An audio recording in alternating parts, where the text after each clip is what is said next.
So let's start. So far we have discussed about VPC, the IAM part, the EC2 instance part, and practically we have also covered that. Even security group has been completed. So let's proceed further. Let's understand more concepts.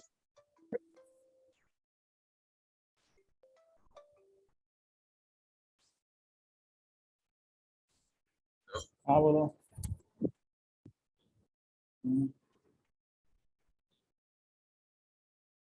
कौन?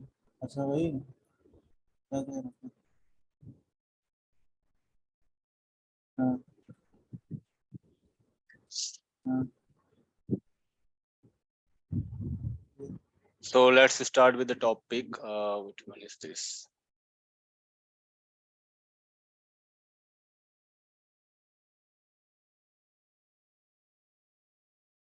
So today we are going to discuss about failover option. Failover, high availability. We are going to discuss about availability set, which is called AS. We are going to discuss about availability zone, and we are going to discuss about auto scale group, which is called ASG, auto scaling group or auto scale group. This is going to be our discussion topic for the day. This is going to be our agenda. So I will start with the high availability part. High availability, in short, it is known as HA. This is very broad topic. This is very advanced topic when it comes to cloud computing. Even in the on-premises as well, this concept is there. Just give me 1 minute.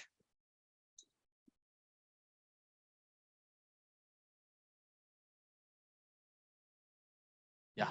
So in on-premises as well, this concept is there. The high availability part is there. So let's discuss about this. And we also need to understand one of the terminology, which is called cluster. So before I start, I would like to know your opinion. Do any one of you have any idea what is high availability? Anyone? Anything you know? Kuch bhi?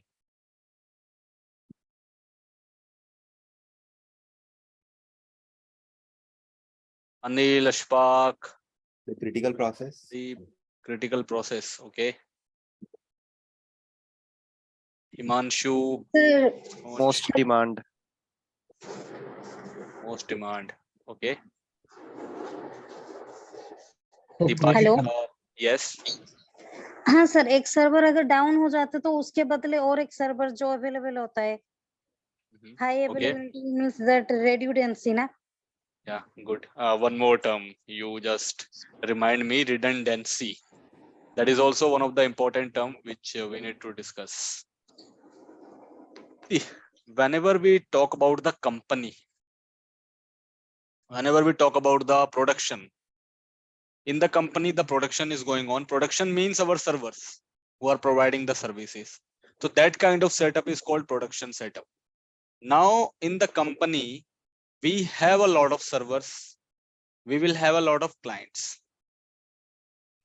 So we will have a lot of things. We will have a lot of servers. We will have a lot of clients. We will have a lot of networking equipments in order to connect all these server and clients together. Suppose let's talk about server. In the server, again, there are category. Some servers are normal servers.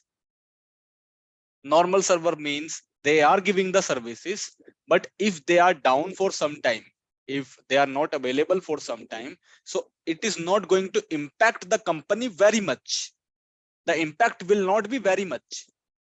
And there are some servers that's called mission critical. This is the industry term, mission critical servers. Mission critical server means these are the servers. If these servers are down or if these servers are not available for some time, then there can be huge impact to the business. There can be losses. There can be financial loss to the business. So those kind of servers are called mission critical servers. Like these are very much critical and they are deployed for a mission. Mission means they are deployed for a particular agenda, for a particular task. Just like let's take an example of Amazon website. Amazon website is helping the Amazon company to earn the money. It is through this business they are able to earn a lot of money. They are into the online retail business. We are buying something on their website and they are able to generate the money. So this is one of the segment of Amazon's business. If the Amazon website is down, if the Amazon website is down for a particular time period, then Amazon will face a lot of loss. It will have to suffer a lot of loss because it is helping to generate the income. If it is down for 30 minutes, then there can be loss of a lot of, you can say $1 million. $1 million means there can be loss of lakhs in Indian currency. If it is down for 24 hours, then you can imagine that there can be the loss of around billion, like billions or millions, you can assume. Like there can be loss of crore of rupees in Indian currency. So there can be huge loss if this website is not available. In the back end, this website is hosted on servers. These websites are hosted on servers. They are hosted on containers. Containers, like they are hosted on Docker actually. In the backend, it is hosted on the Docker platform and it is being managed through the Kubernetes. So that's the real concept in the backend. So if the container is not working, container, you can assume that it's a server. If the Docker server is not working properly, then this Amazon website will be down. So if there is any particular problem in the backend, it can impact the Amazon website. And these servers, the servers who are hosting the Amazon website, that server is a mission critical server. So whatever mission critical server we have in the company, that plays a very, very, very important role for the organization. If they are down for some time, if they are not working as expected, then there can be huge loss to the company. Just like domain controller, the Active Directory server is one of them. If your Active Directory server is down, then user will not be able to log in. Their application will not be able to work. Their security will not work. So there can be huge loss. Employee will sit idle. They will not be able to log in even. So DC is also one of the mission critical server. When we talk about web servers, web server means the servers which is hosting the website and the software, the web applications. Just like IIS is one of the web server in the company. Apache in Linux is one of the web server in company. Then Tomcat in Linux is one of the web server in company. Then HTTPD is one of the web server in company. So these servers are the web servers and they are playing a very vital role. If they are down, website will not be accessible. And if that is a shopping website, so there can be huge loss. If that is a business generation website, there can be a huge loss to the company. If that web server is hosting any software, software means you might have seen that some of the tools you can access through URL. Just like your ticketing tool in the company, you can access through the URL. You just go to the URL, you log in with the user ID and password, and you use your ticketing tool. So the ticketing tool is one of the application, but that is web-based application. So web-based application is also hosted on the web servers. And if that web-based application is down, then again, there will be huge loss. Employee will not be able to work. So that is a production impact. So these kind of servers are mission critical. Even your DHCP, if your DHCP is down for some period of time, then all the clients will be impacted. Their connectivity will be out. So that's also one of the important server in the company. So there are a lot of servers which plays a very important role in the company, and that will be the part of mission critical servers, the mission critical applications. As we know that mission critical servers are playing a very important role in the company. It has its own value. So it should be running 24/7. It should be up 24/7. We cannot afford any kind of downtime. Downtime means when the server is down, that is called downtime scenario. When we are not able to connect to the server, that situation is called downtime scenario. And when our server is up, it is working fine as expected, that is called uptime scenario. So company cannot afford downtime scenario with the mission critical servers. That's the reason they have hired the server administrator, and they are paying a huge salary to these engineers just to ensure that there should not be any downtime. So in this criteria, in the mission critical applications, in the mission critical servers, we cannot afford any kind of downtime. That's the reason there is a concept of high availability. Now, what is this high availability? So whatever we will do, whatever practice we will do, whatever execution we will do, we will not be able to ensure that all the servers are up and running all the time. We cannot give the guarantee that our servers will be up and running 24/7 without any outage. If I am giving the guarantee that my server will never face any issue, it will be up for 1 month, then that is not legitimate thing, because I can't be sure when I talk about the servers. Even I can't be sure when we talk about the technology. It's a IT thing. IT issue can come anytime without any notice. That's the reason that's called incident. So incident can come anytime without any notice. You cannot be sure, you cannot be 100% sure that there will not be any outage in the network, in the server, in the data center. So nobody is going to give the guarantee. But as we know, these servers are very important for us. We are not giving the guarantee. The IT team is not giving the guarantee that it will be up always. So it means we will have to be ready for the future challenges. We will have to be ready if in future, if any issue comes with these servers, then we will have to plan accordingly, because issue can come and we also don't know that when the issue will come, how much time it will take to get fixed. Suppose one of the web server is not working. We just got one of the issue with the mission critical server. One of the web server is not working. On this web server, the Amazon.com website is hosted. So this is the issue. This is the incident. And we as an engineer, we cannot give the guarantee that how much time it will take to get it fixed. We cannot say that it will be fixed within 10 minutes. It will get fixed within 30 minutes. That kind of guarantee we cannot give, because that's IT.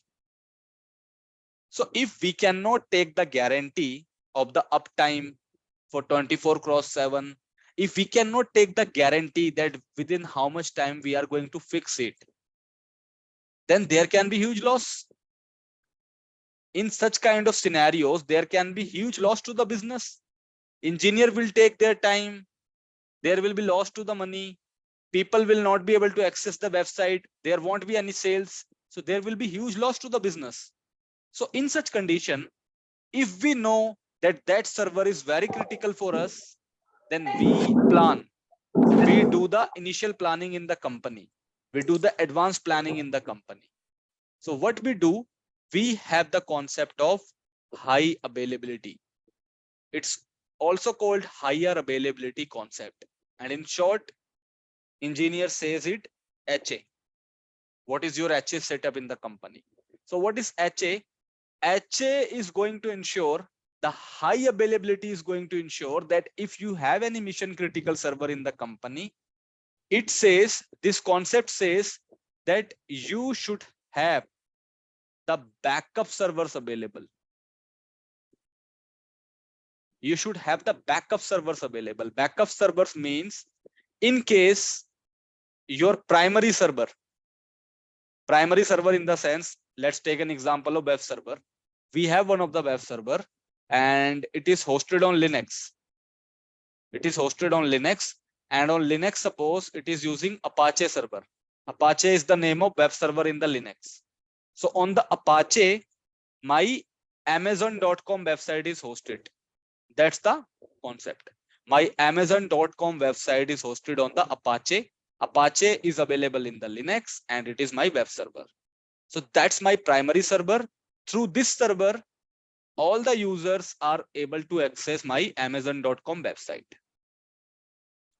Now, as we know that this is very critical server for us, if it is down or if there is any issue, then the people, the users will face a lot of challenges. And we as a businessman, we are also going to face a huge loss. And our market reputation will also be on a stake. People will start saying that Amazon website is down. Amazon is the biggest company in the world and it is down. So there is a call of reputation as well. So in such scenario, what IT infrastructure management team says, they say that you have the primary server. It is servicing your clients. It is serving your clients. What you can do, you know very well that there can be issues in the future. Issue can come anytime. So you will have to be ready to tackle the issues. So what higher availability concept says, HA concept says that you will have to plan for the alternate server. Alternate server means you will have to plan for the backup servers. In case the primary server is down, it is not working due to any XYZ reason, then we can use alternate server to act as a primary.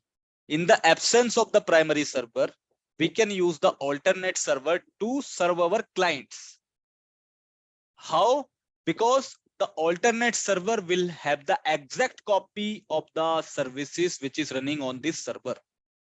Whatever website we are hosting here, whatever services are running on the server, exact same copy will be available here. So that's the reason, in case the primary server is down, we would be able to tackle the request from the secondary server as well.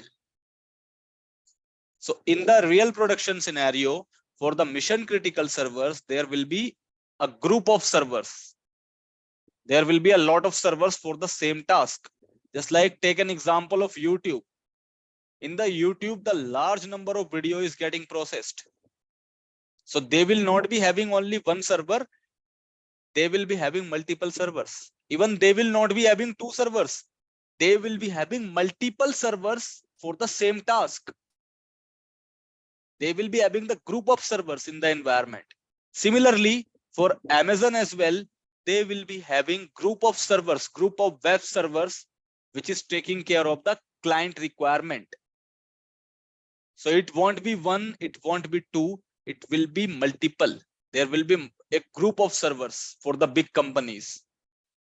So when we talk about the group of servers, if multiple servers are working together,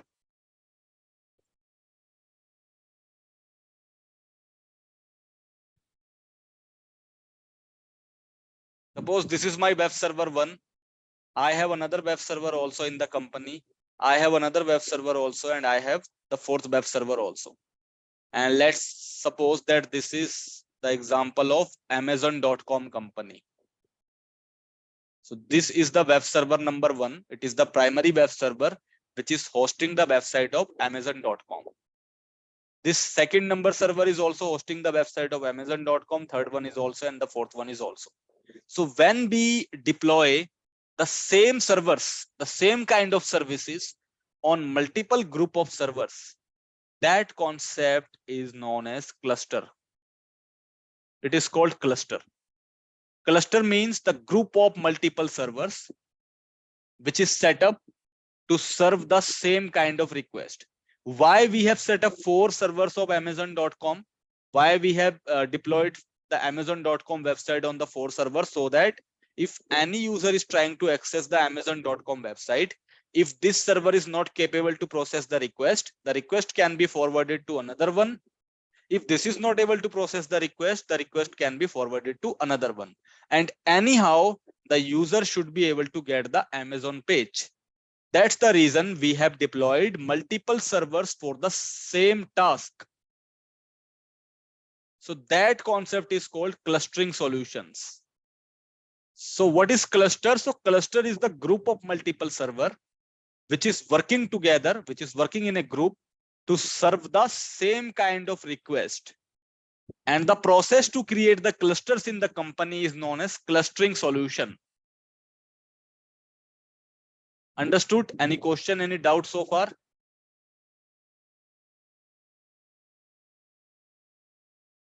No, sir. Anything?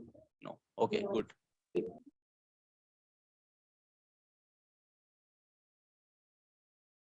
So when we talk about the cluster, so cluster is a group of multiple server, and in a cluster there will be multiple server which will be serving the same purpose. Like if we talk about the web server, so there Sir, can be, yes, Sir, what if 4 server is also not working? and this will not happen actually. If Okay. that is the scenario, then the business will be impacted, of course, because you have given your maximum. You have deployed the 4 servers, 10 server, whatever, and if all of them are not working, then it means there is a very big level of technical issue and your business will be impacted that time. Will there be only 4 servers or more than that, sir? More than that, depending upon the size of the company. Okay, sir. Like for Amazon.com, you can imagine that there are around, actually they are using the Docker. So how many servers Amazon have for hosting Amazon website? Let's see if Google would be able to answer or not. See, 4,54,000 servers, 4,54,400 servers they have, which is hosting the Amazon website actually. Okay, sir. Okay, so there won't be any downtime scenario in their cluster. They have 4,54,000 something servers. There is a huge data center they have. And if everything is down, then it can happen. Even we have seen that Facebook was also slow. Like 2 years back or 1 year back, I guess, the Facebook was also slow during the time of Diwali. So this happens. It can happen. You have multiple server, but at the times it can be slow. There can be latency issues, or maybe it is down. That time you cannot do anything. Your technical team will be working on the troubleshooting part that time. But this happens very rare. This is a very rare situation when all the cluster will be down. So cluster is a group of multiple server that is deployed to serve the same purpose. For the same kind of work, we will deploy multiple clusters, multiple group of servers in the company. Of course, this is costly solution because we are creating multiple copies of the server. So we are ultimately paying for the compute cost. We are paying for the CPU, we are paying for the RAM, we are paying for the hard disk. We need to pay for the operating system. We need to pay the maintenance cost as well to the Amazon, to the AWS. So of course, this is costly solution, but for the sake of business, we will have to do that. If we will only keep one server for the mission critical applications, and if it is down, then business can be impacted. So that's the reason company will have a lot of servers for the same task. That's called clustering solution. Now, why we are doing it? Why we are going? Yes. Sir, you like Googled the 4,54,000 some servers now, sir. All other will be idle until the downtime, or No, actually, that will not be idle, because in the real situation, one server will not be able to cater the requirement of the user. So all the servers will be working in a group. The request will be forwarded to the group of servers in the backend. How? Let me show you. See, there will be multiple servers actually in the clustering. Suppose we have 4 servers in the cluster. Now, in the front end, there will be one of the device that's called load balancing device, load balancer application. In the scene of cloud, it will be application, load balancer application. In the on-premises scenario, there will be one of the hardware device as a load balancer. and this load balancer will be connected directly to the internet. Now, whatever users will try to access the Amazon.com website, their request will first go to the load balancer. Now the load balancer will get the request, and load balancer will decide that in my backend, I have 4 servers for the Amazon.com website. So on which server I should forward the request? If load balancer will feel that this one is busy, then it will forward the request to another one. If this is not available, the request will be forwarded to next one. So all the servers will be working in this condition. It is not something that the load will be transferred to only one server. One server is not sufficient to handle the load of multiple users, because that's a Amazon.com is very branded site. That's a public zone site. So at a time, there can be lack of people who are accessing their website, and one server is not capable to handle the load of a lot of users, because that's a hardware. Every hardware has a saturation point. If I only have 16 GB of RAM, then I will be able to support at par as 16 GB only. I will not be able to support if my request is going beyond 16 GB of RAM. So that's the reason company will have a lot of servers. If one is busy, if one is having the load balancer will automatically transfer the request to another one, and the user will get the services accordingly. So it is not something that one will work and another will sit idle. That will not happen. Everyone will be working together in the cluster. That's called clustering. But there is one more thing. This is the cluster solution.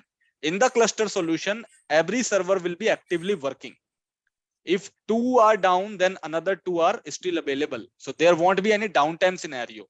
There can be slowness, but there will not be any downtime. Slowness can happen because 2 servers are down. So another 2, the remaining 2 servers are handling the load of these 2 servers as well. So there can be slowness issue, but there won't be any downtime scenario. But when we talk about this kind of setup, like when we have one of the server, suppose I have one of the critical server and I have another server also. What I am doing, my application is working here, my software is working here, my website is working here, and I have created another server in my network as a backup. As a backup means it is taking the backup of this main server. So it is just a backup copy. It is taking the backup.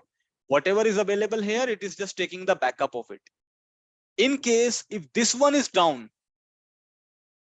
then this one will not act as a member. This will not serve the request of the client because it is just a backup copy. So what we have to do, we will have to go to this backup server, then we will have to restore it. Once we will restore that, then this server will be able to cater the requirement. Otherwise, by default, no. By default, this server is only taking the backup. It is a backup server only. So it will have the data, but it is not designed to serve the client. So in such situation, all the requests of the user will be forwarded to the primary server. If that is not working, another one is not going to pick the load. It is just a backup copy. So we have to restore the backup and we will have to make it the primary. So that's a manual process. And in that process, we will face downtime. Because this one is down, firstly, we will try to troubleshoot this one. If we are not able to troubleshoot it within a particular duration, then we will go to the another one. Then we will try to restore the backup. So there will be downtime situation. There will be losses. So that's a different thing. But in the clustering solution, every server who are the member of the cluster, who are the member of the group, they will be working together. They will be actively working. It is not this kind of scenario. This kind of scenario is called active and passive. In the active, one server is working. It is handling all the loads. And another one is the passive server, which is just taking the backup. But in the clustering solution, every server will be in active mode. Everyone will be working together. And the load balancer will be there, who will decide that which server is busy and which server is free. And accordingly, it will forward the request to the servers. So we will see this kind of setup. We have this kind of practical, like how the load balancer works, how it will forward the query to different server in the cluster. We have that kind of practical in the AWS, and that's the part of our curriculum as well.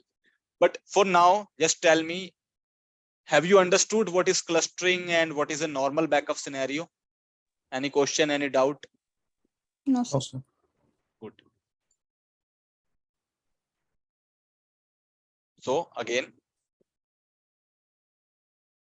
so in cluster, as we know, there will be multiple group of servers that will be serving the same request. Every server will be active during the request serving. Now why we are creating the clusters? Why we are creating multiple copies of the server for the same task? Just to maintain the redundancy. Just to maintain the redundancy scenario, we are creating the group of servers. We are creating the clusters. Now, what is the redundancy term? So redundancy means availability. It is availability.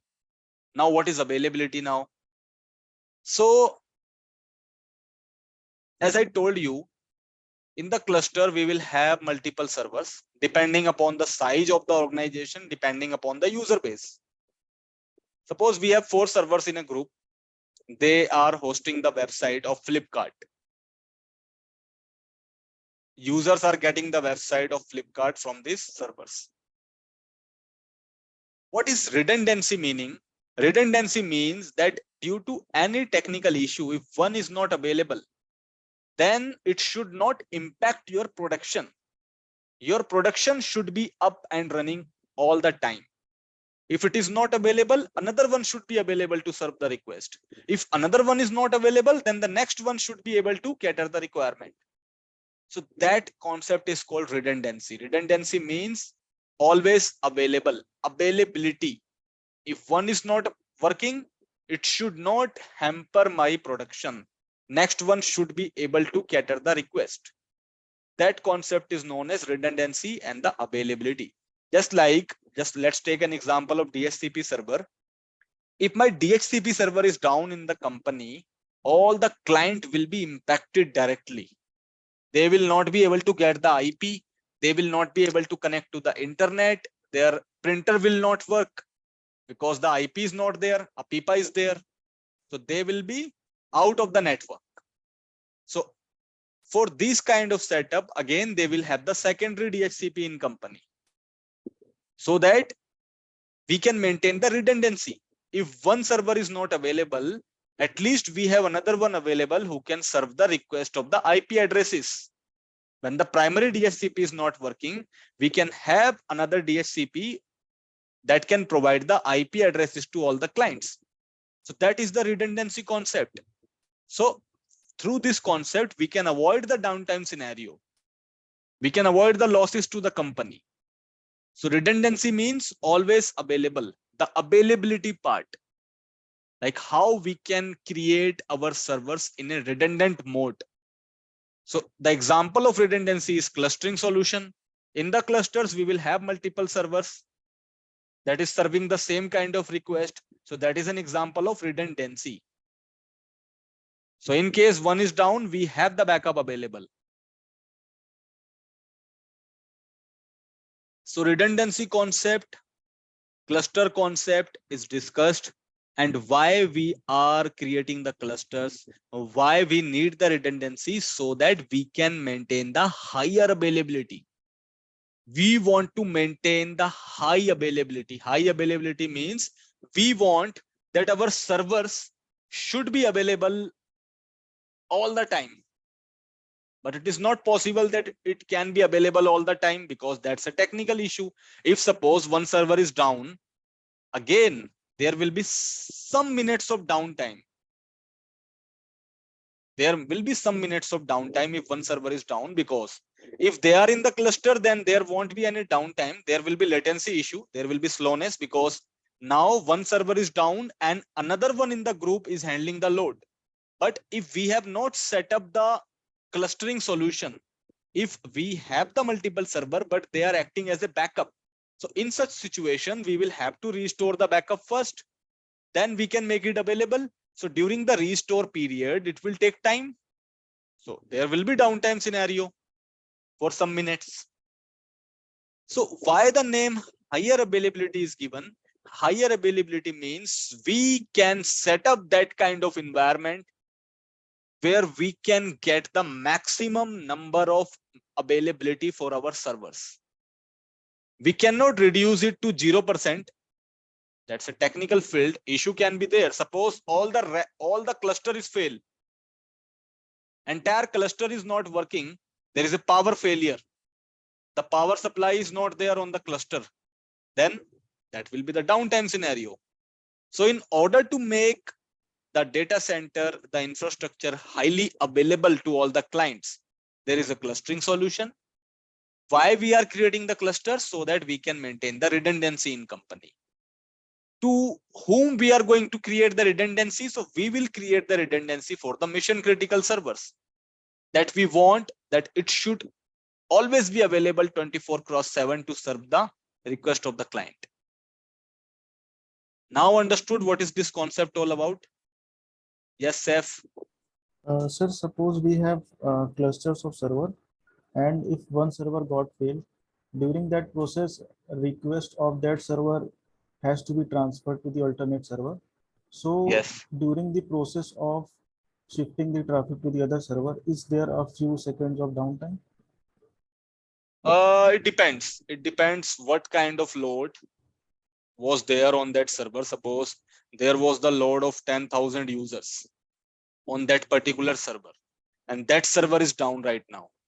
So these 10,000 load will be distributed across the group of servers now. So there will be the downtime.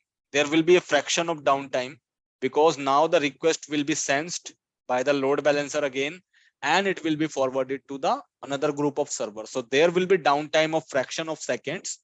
But if the load is very less, suppose the load is 10 only, then it will immediately be transferred to the another group of servers, and the downtime you will not be able to feel. There can be latency, but downtime will not be there. But if the traffic was huge on that server, then there can be downtime of few seconds, and you will be able to see that. Okay. Yes, sir. Thank you. So this will be decided by the load balancer, how the traffic has to be distributed. In the load balancer, we need to set up some algorithms. We need to create some rules. Basis on that, the load balancer is going to replicate the traffic. So we will have the session for that. We have that load balancer topic as well in depth. So these three are very important terms in the company. In the interview, they can ask you what HA servers you have in the company. Like what is your HA server? So you will have to give the example. So of course you can give the example of web server. Web server is one of the higher availability server in the company because it is hosting the website and the web applications. Then the application server also, that is a HA server in the company, that is higher availability server because it is hosting the business applications. Whatever application we have in the company, that is hosted on the application server. And whatever web-based application we have, whatever online applications we have, that will be hosted on the web server. And whatever websites we have for the company, the intranet website and the internet website, that will be hosted on the web server. There are two kinds of website, intranet and internet. Intranet website means the website which can be accessed inside the company only. That is designed for the company work only. And internet website is that website that is available for the general public. So both kind of website will be hosted on the web server. Even the application that we access through the URL, just like our ticketing tool, that will be hosted on the web server. The software that we use on our servers, on our clients, that will be hosted on the application server. So these two are very critical. Then we can say domain controller, means Active Directory server, that is also one of the HA server in the company. Then DHCP and DNS. These two are also one of the HA server in the company. So you can give this name as an example. If the interviewer asks you what mission critical servers you have and what is your HA solution, so you can talk about these servers. There are a lot of servers who are the part of HA group, but these are the general one that you can use as an example. Nobody is going to ask you what is cluster, but if someone asks you, cluster is a group of multiple server that is set up, that is connected together to serve the same kind of request. And what is redundancy? Redundancy means availability. How you can make your servers available all the time. That concept is called redundancy. If there is any downtime scenario, how redundant your servers are. If one server is down, then how another one is going to pick up the load. That is called redundancy concept. Any question, any doubt, any query, kuch bhi? Hello, sir. No. Yes. Sir, I'm Prabhakar. Yes, Prabhakar. Sir, this cluster and this process is just like a RAID processor in networking. That's not like a RAID. RAID is for storage only. RAID was something like if one storage is down, if one hard disk is down, then another one will be available in the group. But this is not related to hard disk. This is related to complete server. If one server is down, then another one should be able to pick up the load. That's the clustering solution. Okay. So RAID is an example of the clustering solution, but that is only for the hard drives, only for the storage. Here we are talking about the complete server downtime. Understood? Okay, sir. Okay. Now, Sir, yes. is eVision portal a web-based application? Which one? This one, where I start the session. This one. Yes, that is web-based application, and they have designed it on the WordPress. In the backend, it is working on the WordPress. Okay. So it is integrated with the Zoom as well. So you can directly say it is a web-based application. Even your Amazon site, that is also web-based application. Your payment gateway, your Flipkart, Myntra, any shopping site, that is web-based application. The railway site, the Make My Trip, the airplane sites where you book the flights and all, that is also web-based application. Because that's the software which is working in the backend that is serving your query. When we talk about the general website in the sense, let's talk about Microsoft.com. So it is just for the information purpose. These kind of website is just for the information purpose. But when we talk about Office 365 site, that is not only for the information, that is for the softwares. On these sites, we are using the softwares. We are using Outlook, we are using Teams. So this is web-based application. The site which only have the contents, which is only for the knowledge, which is only for the information purpose, that is not a web-based application. That is a normal website. But the website which has the functionality to work as a software, where we are getting the softwares, that is a web-based application. Just like your Citrix VDI, that is also one of the example of web-based application. Now understood? Yes, sir. So this one is web-based application. Whatever online sites you have for the shopping, that is web-based application. So in the backend, multiple softwares are integrated with that code, with that website. This will be done by the web developer. That's the reason nowadays very smart web developers are there. Earlier, there used to be HTML website only. But nowadays, there is PHP website, there is Python, there is Go language website. That's the reason the demand of web developers are growing, because the company needs dynamic website nowadays. They need the application integrated along with the website, because everyone wants to access the things on their mobile phone directly on the internet. That's the reason the demand is getting increased day by day. So everything is going to the cloud, and cloud is also one of the example of web-based application. You are able to see all the features in a website. This is just like a website, you can say, but that's a web-based application. Yes, Seth. Sir, we also have any option in AWS for website tools like WordPress. So Yes, we have. we can build websites. We have web apps, web applications. We will see that.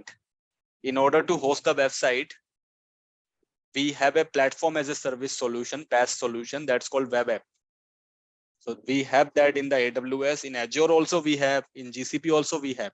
So we will see the practical of that one also. We will create one of the temporary website. I don't know the coding of the website, so I will just create one page of copy and I will upload it as a website. So we will see that practical.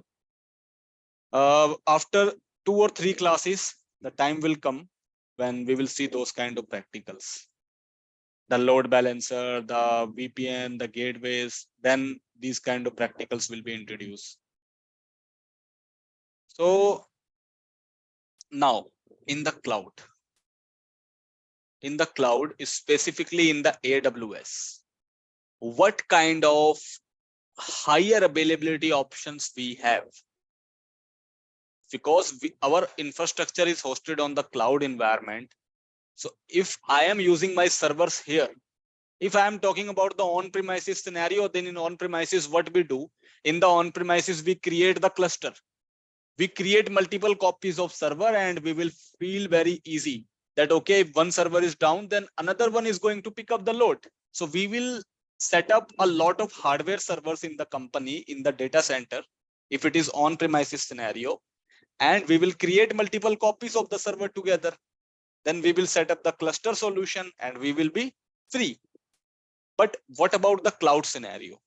If our infrastructure is hosted on the cloud, if our server means our EC2 instance in the AWS, if it is hosted on the cloud, my mission critical servers are available on the cloud portal, on the AWS portal, then how I will make it redundant? How I will manage the failover part? So in the cloud, especially in the AWS, just for the redundancy means availability, just for the higher availability, we have different solution. The first solution is availability set. The second solution we have in the cloud is availability zone. And the third solution that we have is auto scale group, which is called ASG. These three are the redundancy option in AWS. These three are the higher availability option that we can set up with our servers, because we are hosting everything online. In the cloud, we are hosting our servers online. So in case the portal is down, then what we will do? Suppose my server is hosted in the North Virginia location. My region is North Virginia. I have created my EC2 instance here. My website is working on those servers. And if North Virginia is down from the AWS end, then what I will do? The server is not in my control. They are in the control of AWS. I am using their data center. If it is my physical infrastructure, if it is my on-premises, then everything is in my control. I can create multiple hardwares for the same purpose. But if my infrastructure is hosted on the cloud, I am dependent on their region. I'm dependent on them. If they are not technically proficient, if my server is down, my EC2 is down, and their team is not able to fix it from the backend, then what I will do? I will face a huge loss. Because that's a technical world. Issue can be anywhere. Issue can be on the cloud as well. There are a lot of issues on the cloud. That's the reason cloud administrators are hired in the company. So in the cloud, AWS says that issue can happen, incident can happen. So just to manage your mission critical servers, you can go with the availability option. You can go with the redundancy option. What options you can pick? You can pick availability set, which is known as AS. You can pick availability zone, which is known as AJ. And you can go with the ASG, auto scale group. In the Azure, it is availability set for redundancy, availability zone for redundancy. And in Azure, instead of auto scale group, they have the concept of VMSs, virtual machine scale set. So in Azure, both of these options are same, but the last one is VMSS, virtual machine scale set. In AWS, it's auto scale group, ASG. So let's understand what is the use of this.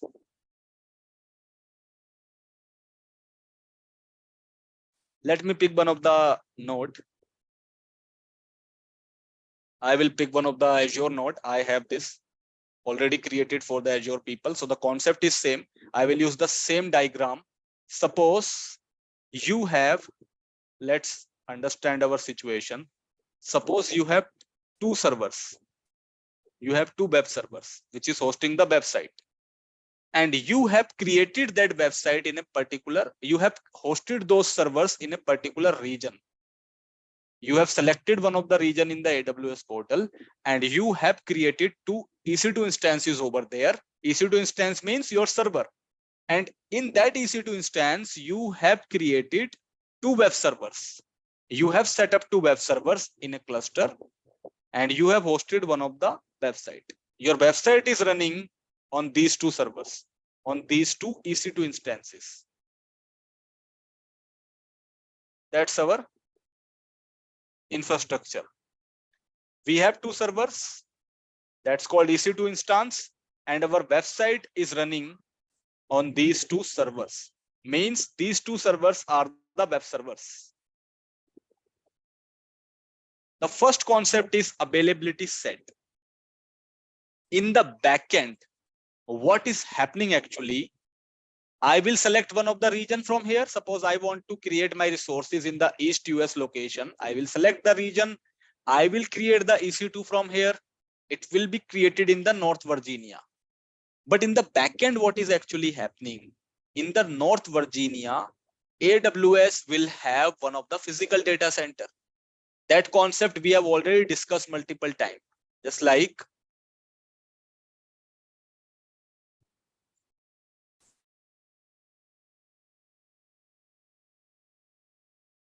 this one we have discussed already, that in North America, AWS will have the data centers available. What is that link?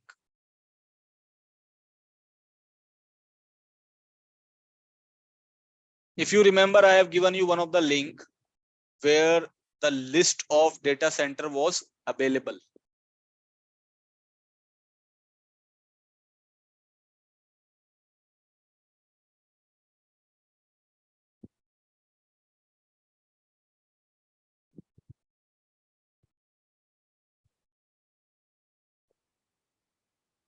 Yeah, this one.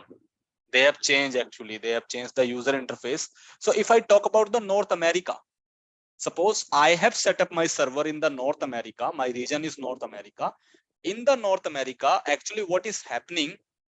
They have the physical data center.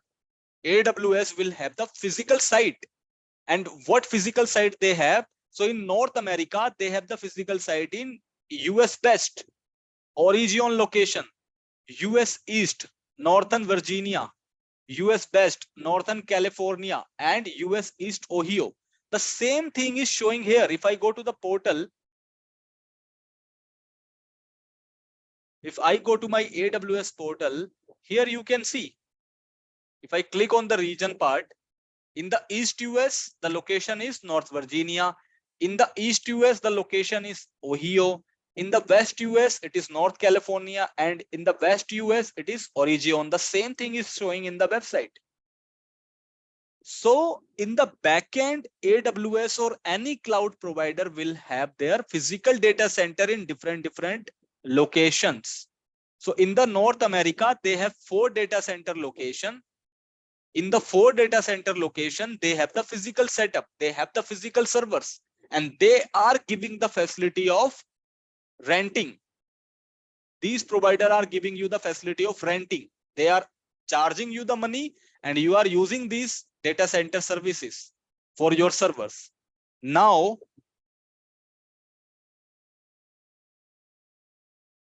what is actually happening? It means, suppose if I create 2 of my servers in this location in the North America, US West origin location. Suppose if I select this region in my AWS portal, and if I create the resources, if I create my server, suppose if I select this location, US best.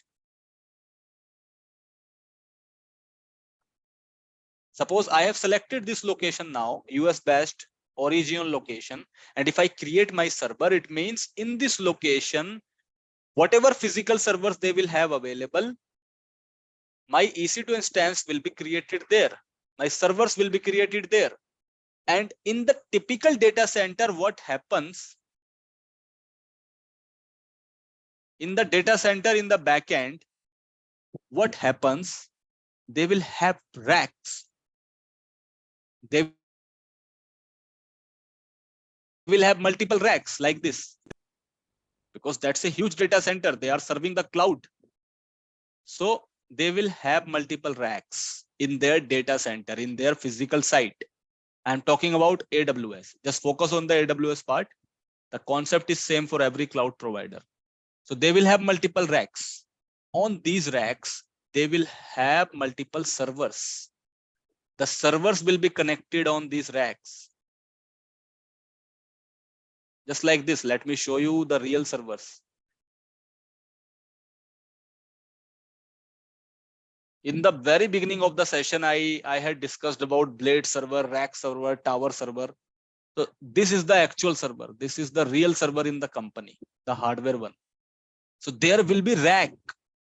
There will be a big rack, and on that rack, there will be multiple physical servers like this.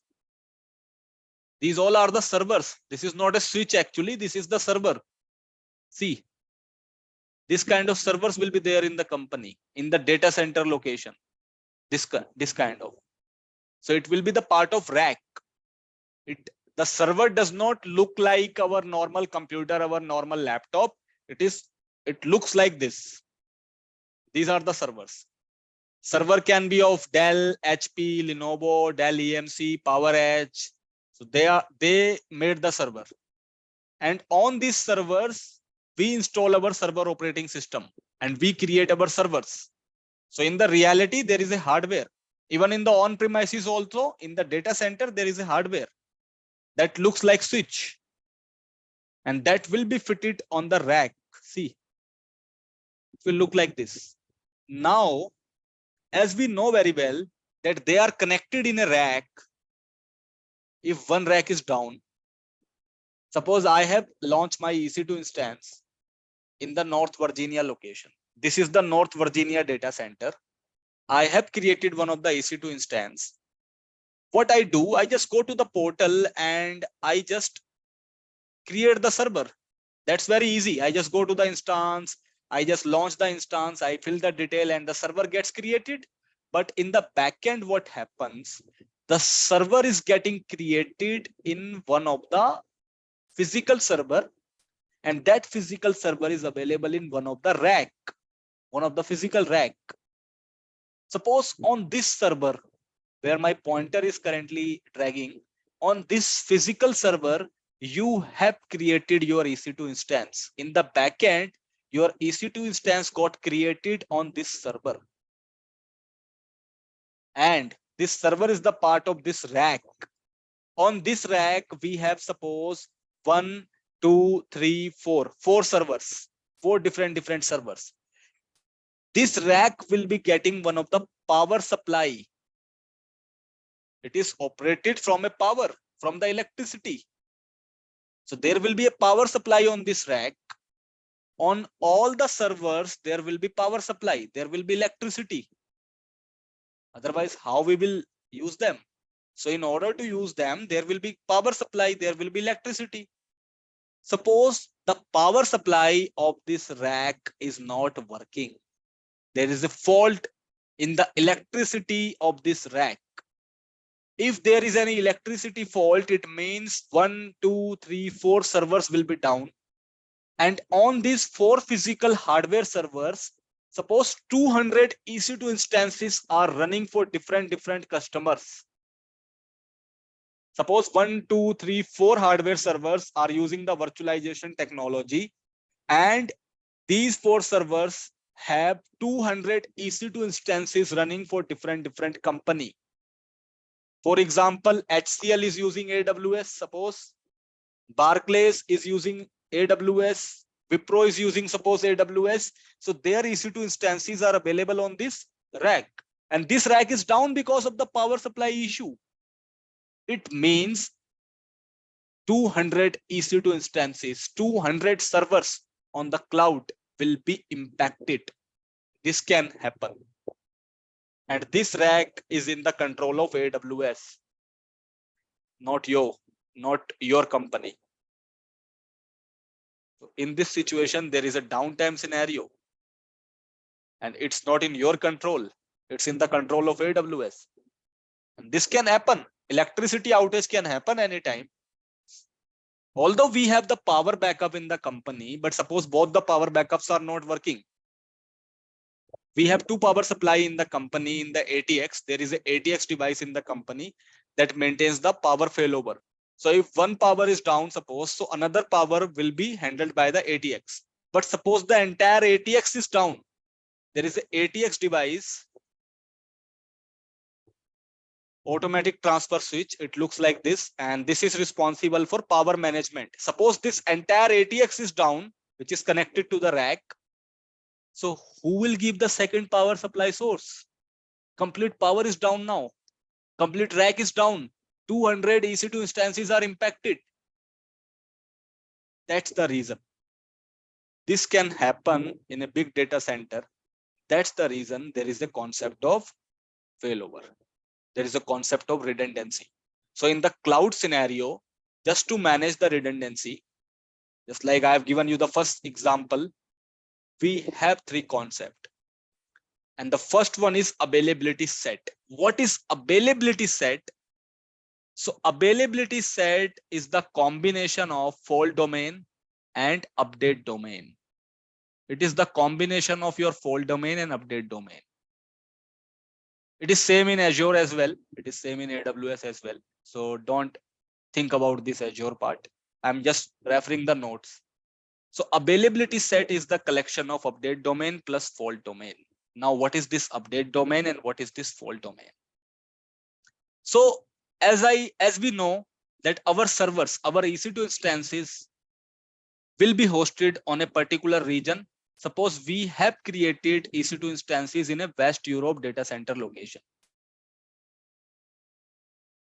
As we know in the backend, our EC2 instances are getting created in one of the rack. In one of the rack, we will have the servers and that will be created over there. And as I told you, if one rack is down, if there is a power supply failure, or if there is any other outage, entire server will be down for the client. So to avoid this kind of situation, they have the concept of availability set. Now, what happens in the availability set? In the availability set, they say that we have the concept of FD and we have the concept of UD, fault domain and update domain. Now, what is fault domain? So let's discuss.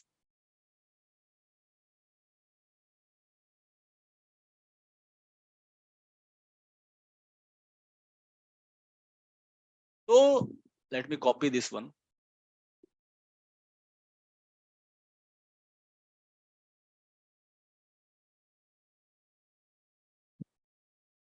Now, suppose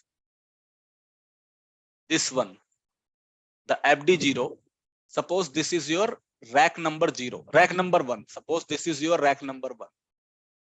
This is your rack number 2, and this one is rack number 3. Rack means where all the physical servers will be connected in the backend. On this rack, on the rack number 1, we have 1, 2, 3, and 4 servers, 4 physical servers. And on these 4 physical servers, we can have multiple EC2 instances through virtualization. That is happening on the cloud. Suppose we have 200 EC2 instances running on this 4 server, 50 on this, 50 on this, 50 on this, and 50 on this. Then we have the second rack. In the second rack also, we have 1, 2, 3, and 4 physical servers. And suppose we have 600 EC2 instances running on these 4 servers on the second rack, 200, 200, 200, and 200. And we have another rack, the third rack. Again, we have 1, 2, 3, 4 physical servers. And suppose we have 400 EC2 instances running on these 4 physical servers. 100, 100, 100, 100. If this rack is down, if the FD0 rack, this one, the rack number 1, if it is down, then all the EC2 instances, which are the part of these physical servers, which is like 400, the 400 servers will, 400 EC2 instances will not be available. If this one is down, then 600 EC2 instances will not be available. That is the first scenario. The second scenario is the rack is not down, rack is okay. Suppose let's consider rack number 1 is okay. There is a proper power supply. There is no outage in the rack, but we have 4 physical servers and this server is down. This physical server has some physical problem. Suppose it is not getting on. It just went shut down. It is not turning on. There is a failure because that's a hardware. Failure can happen. Noise is coming out and it is not turning on. And on this physical server, suppose we have 200 EC2 instances running on this physical server. If it is down, rest 3 are working. This one is working, this one is working, and this one is also working. Complete rack is working, but this physical server is down, this one. And 200 EC2 instances are running on this physical server in the backend, in the AWS end. It means 200 EC2 will be impacted. Understood my point? Yes, sir. Everyone? Yes. Now, to avoid this kind of situation, because in the data center, there can be complete rack failure or there can be complete server failure. There can be complete rack failure. The rack can be down, complete rack. If the rack is down, all the servers who are connected with that rack, that will be impacted. And there can be physical server failure. If one physical server is failed, then all the EC2 instances, which is the part of that physical server, that will be impacted. So to avoid this kind of situation, the cloud, the AWS have the concept of availability set. Now the AS picture comes, availability set. Now what is the availability set? So in availability set, we will have update domain plus fault domain. What is fault domain? Fault domain means rack. Fault domain is known as rack. The complete rack is called FD. FD stands for fault domain. So this rack is called fault domain. This one is fault domain and this one is also fault domain. We have 3 racks. In the cloud, the fault domain means the rack numbers. We will give one of the rack number and rack number will be started from 0. Then 1, 2, 3 and so on. It means the first rack will be known as FD0, fault domain 0. Second rack will be known as FD1 and the third rack will be known as FD3, FD2. So these 3 are my fault domain. Rack number 1, rack number 2, rack number 3. Inside these racks, we have multiple physical servers. What fault domain says? Fault domain says that if you will use the availability set concept in the AWS and you are using the fault domain and you are selecting in the practical, if you are selecting 2 fault domain, if you have selected 2 fault domain in the practical of availability set, what does it mean? It means that you have one of the EC2 instance. You have suppose one EC2 instance. In the backend, suppose that EC2 instance is installed in this physical server. Here in the first rack.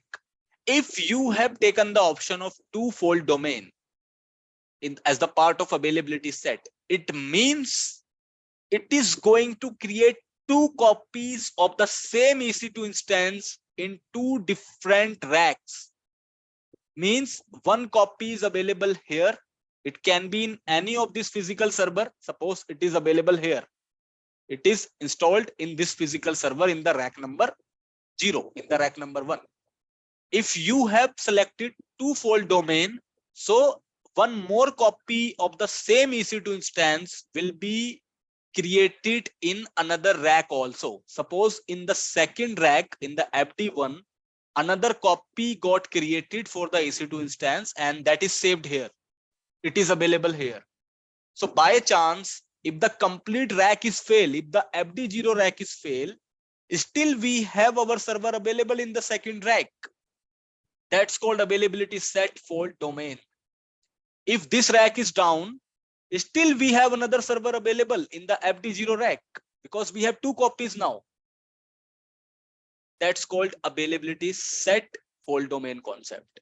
If we have selected 3, if we have selected 3-fold domain, then it is going to create 3 copies of our EC2 instance in 3 different rack. One copy can be in any of this physical server, suppose it is available here. Second copy will be in the second rack, suppose it is here. And the third copy will be in the third rack, suppose it is here. So by chance, if this rack is not working, still we have 2 copies available. If this one is not working, still we have another copy available. That's called fault domain concept. Now understood? Yes, Seth. Sir, if in FD0 some activities are happening like update and something like that, it will be automatically synced with the FD1, like we have created the availability set, so that in case FD0 fails, then it can be restored from that point only. That I am coming to that point. Okay. Tell me, this one is clear? Yes, yes. So there can be 2 situations in the company. The first one can be unplanned situation. Unplanned situation means the one that we are discussing. Anytime there can be power failure. That is unplanned situation. That is not in our control. Anytime there can be rack failure. That is also unplanned situation. Or anytime there can be any physical server failure. That is also unplanned. So for the unplanned situation, we have the concept of fault domain in the availability set. Fault domain ensures that if one rack is down or multiple racks are down because of the unplanned situation, still we should have one of the copy up and running. That is the responsibility of fault domain. Now there can be planned situation. There can be planned situations as well. Now what is the planned situation? Planned situation means these are the physical servers. This is the physical rack in the backend. AWS wants to do the patching. They want to update any operating system. They want to update any server, suppose. In the backend, they want to do the patching. Patching is important. They want to maintain, they want to do the maintenance of any hardware. They want to shut it down for a particular minute so that it can be cool. They want to increase the RAM in the backend. They want to change the hard disk in the backend. So they want to do the maintenance activity. So that kind of activity is planned. AWS will plan that I will do this activity on this Sunday at this particular time. So there can be planned situations. There can be planned maintenance kind of situation. And for the planned maintenance kind of situation, we may have to shut down or restart our servers.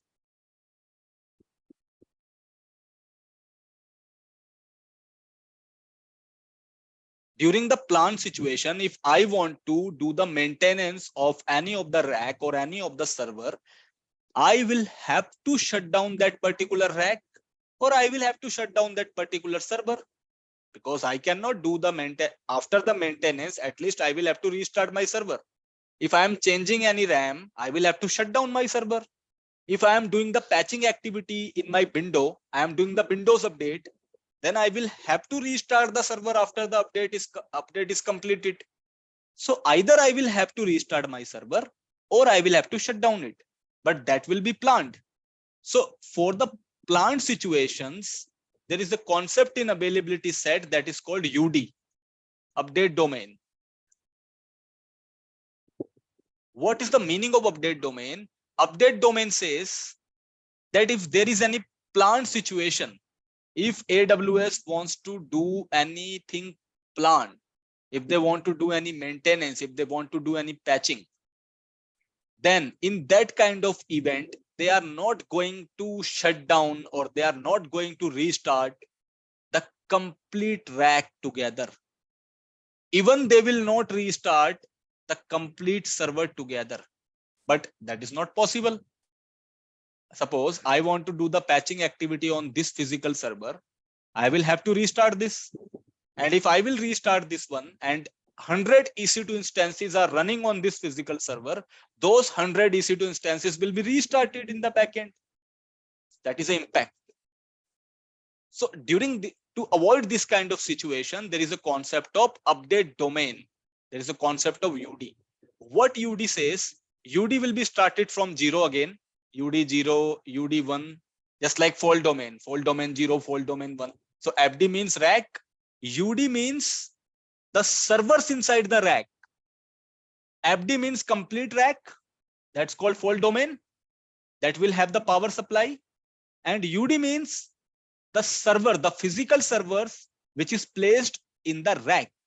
So what is the UD concept? UD concept says that if you are keeping your servers in the update domain, and suppose you have selected 2 update domains, you have planned for 2 update domains, so 1 copy of the server will be available in the first rack of any server. Like any physical server will have the copy available in the first rack. Another copy of the same server will be available in the same, will be available in the another rack, but in the different server. Then if you have set up 3 fault domain, if you have given the criteria of 3 FD, then 3 copies will be created in different servers of different rack. If Amazon, if AWS wants to restart or shut down any of the rack for the plant maintenance activity, then they will do it according to the number, according to the UD number. If someone has the UD 0, it will have another copy. It will have another copy of the same UD 0 in a different rack. Suppose I have given 2 update domains. During the practical, if I select 2 update domains, it means UD 0, UD 1, it will be started from UD 0. Another one is going to be the UD 1.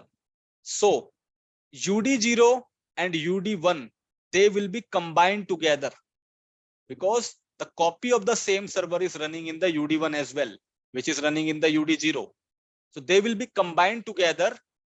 So during any plant maintenance, AWS is going to restart the UD 0, and the same copy we will have available in the UD 1 group as well. So there won't be any downtime situation for the customer. Customers will not face any downtime because UD 0 is restarted or it is shut down during the planned event, but our copy is running on another update domain with another rack. So for the plant maintenance situation, the AWS is going to tackle the challenges through update domain. For the complete rack failure kind of situation, just like for the electricity outage, for any kind of rack failure, AWS handles the situation through fault domain concept. So fault domain is a complete rack. Update domain is a particular server inside the rack. And the combination of both FD plus UD is known as availability set. That is called AS. So availability set is one of the redundancy option, is one of the higher availability option, and it helps us to protect our server during the planned and unplanned situations. But there is a limitation of this. What is the limitation? This data center, these all racks, these all servers are available in a particular location.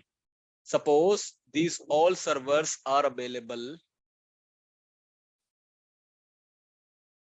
in North Virginia. These three racks are the part of a data center which is available in the North Virginia. It means I have selected the North Virginia location during the practical. Suppose I have selected this location in the East US, North Virginia, and I have created my EC2 instances here. So in the North Virginia location, AWS have one of the data center. Here, they have one of the data center. In that data center, there are multiple racks. There is a concept of FDUD. We can have the concept of availability set and we can protect our servers. But suppose this complete North Virginia data center, this location is down. This complete data center is down. Suppose this is data center number 1 in North Virginia. In North Virginia location of the East US, it is data center number 1. And this complete data center number 1 is not working. Maybe there is a earthquake situation. The servers are not working. Maybe there is a fire situation. It is not working. Maybe there is a war. The country war is going on and another country has exploited the bomb on this data center and it is down. It is out of order. It means the FDUD, it will not work. If the complete data center is not working, then what you will do? That's not a matter of rack. That is the matter of complete data center. Everything is out. Everything is down. So the availability set will not work. Availability set is only limited when the data center is operating properly. But if there is a data center level failure, the availability set concept is not going to cater the requirement. Then we have the big brother. We have the bigger one. That's called availability zone. AJ. What it does, AWS or any cloud provider says that in a particular location, just like take an example, we have North America region. In the North America region, we have different data center. The first one is in US West, the second one is in US East, the third one is in US West, and the fourth one is in US East. In every region, in a geography, this is the geography, this one is the region, US West. In every region, they have the concept of availability zones. Now, what is availability zone? Availability zone means multiple data center locations in different sites, in different physical locations. In US West origin location, they have 4 availability zone. It means they have 4 different physical data center site. If one site is down, they have 3 available. If second one is down, they have another 2 available in the East US. Similarly, in the Northern Virginia region, in the US East, they have 6 availability zone. They have 6 availability zone. 6, not 6. They have 6 availability zone. And if one is down, they still have 5 backups available. So what is availability zone concept? Availability zone says that we will, I think here is it available or not? Yeah, availability zone says that we have multiple physical data center in a particular region. If there is a data center level outage, then availability set concept will not work. So during the data center level outage, we should have another backup available. If one is not working, if one site is completely down due to fire, suppose due to fire, this site is complete down, then we have another one as well. So what is availability zone? Availability zone says that if you will keep any server, suppose I have one of the EC2 instance in the East US location, and if I will keep any server in the availability zone. And suppose I have selected 2 availability zone during the practical. Suppose I have selected that I will create EC2 instance in the East US location. In the East US, how many data center we have available? East US, we have 6. So out of 6, what we have decided during the practical, I have decided that I will keep 2 availability zone. 2 availability zone means it is going to create 2 copies of the server in the East US location, and that will be in 2 separate data center. In total, we have 6 availability zones, 6 physical data center in the East US location. Out of it, we have selected 2. So it is going to create 2 copies of the same server in different locations. So if one data center is down, suppose this one is down, then another server is available here. There won't be any production impact. That is called availability zone. Minimum, every data center, every region will have minimum 3 availability zone. Maximum it can be anything, but minimum they have at least 3 availability zone in a particular region. If we talk about India, in India, suppose they have the data center in Pune. So in Pune, at least they will have 3 availability zone. If one area is down in the Pune, another one will work in the Pune. If second area is down in the Pune, another one will work in the Pune. So if we have selected the availability zone options for our EC2 instances, then the multiple copies will be created accordingly. If we will select 3 availability zone during the practical, so 3 copies will be created in a particular region. If one is down, another one is available. If another is down, third one is available. But this is costly. As compared to availability set, availability zone is costly because availability set is only protecting you for the data center level outage. If there is any rack level outage, then availability set will protect you.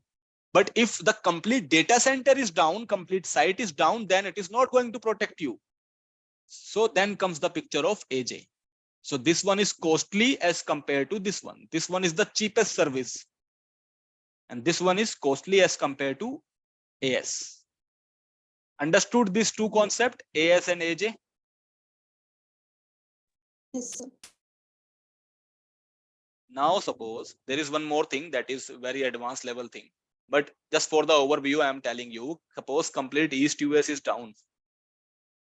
Suppose you have selected the North America geography. In the North America geography, you have selected East US location. In the East US, your EC2 instances are running. And you have 6 availability zones. All these 6 availability zones are down. It means availability zone will not work again because every data center is down. There is an attack in the East US location. Everything is down. Just like in the case of Iraq attack, everything was shut down. So what you will do then? Then there is another concept. There is a concept of replication. There is a concept of ASR replication. If one complete region is down, we can migrate all of the data center, complete servers, complete networking to another region. If East US is down in North America, I can migrate all the environment from the East US to Europe. That is also possible. Again, the money will be very high. It is very costly. The ASR, site recovery options, the migration options, that is costly. But if that is the situation, this can happen. And this is only happening in the cloud. In the real scenario, in the on-premises, if you have the physical environment, if your office is down, if someone attacks in your office, your complete office is down. There will be loss.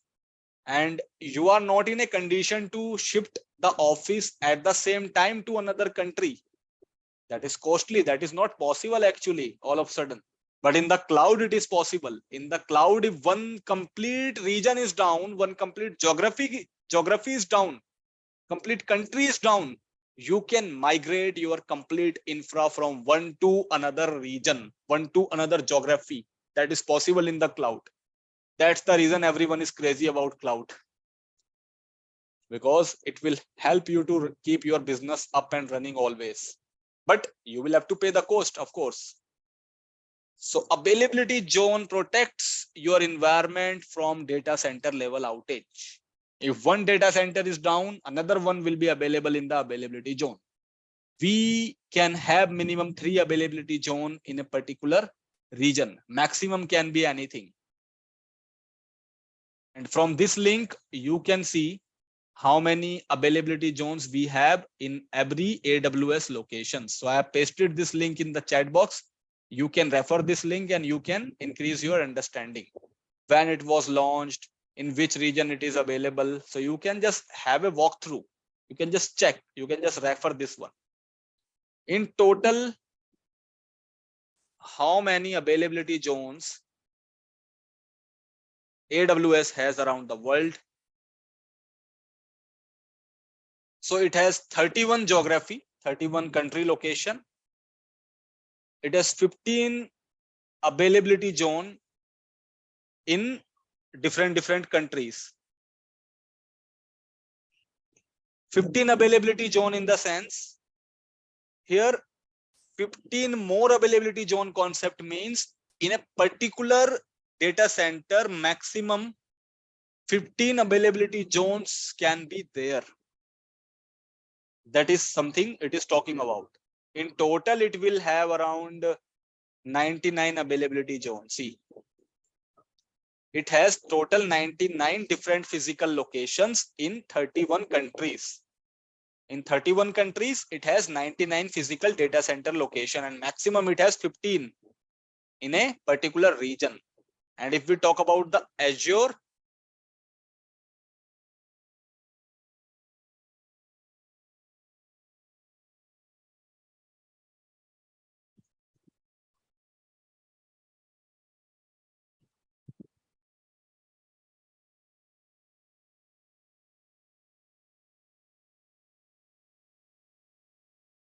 Azure has added 2 more. It has around 103. This I am not getting the relevant link. Azure has total. If we add the government availability zone as well in the US, so Azure will have 130 availability zone. They have the 130 physical site location in the different part of the world. It is more than the AWS. So Azure has the highest availability zone in the world as compared to the AWS. They have the highest region, they have the highest availability zone in the world. They are expanding actually. They are expanding in a very rapid rate. And GCP only have, I think 17 availability zone in the world, and they have around 8 regions. They have around 8 countries span. So AWS and Azure, both are the big players in the market in terms of this kind of segment. So this concept is clear. What is availability set, availability zone? Any doubt? Yes, sir. No, sir. No, sir. So I will show you the practical of this. And one thing is pending, which is scale set, the auto scale group. So auto scale group I will not discuss today because you will get confused and puzzled. वो थोड़ा अजीब सा है. So auto scale group I will discuss on Saturday, on the upcoming Saturday or next Saturday. Then I will show you these 3 practicals together. So next weekend we will finish these 3 practicals along with this concept, and we will start further topic. The public IP, the elastic IP, the EBS storage. So that's the target for the next weekend, and we will finish all these topics in the next weekend. I will upload the notes, whatever we have done so far. So just wait till tomorrow evening. By tomorrow evening, all the notes will be uploaded along with the videos for Saturday and Sunday. So I will share the link with the admin team, and they will share the same with you. Okay. I am not going to delete anything from the cloud. I have created another email ID So I have another Gmail, Google Drive as well. So I will upload the further videos over there.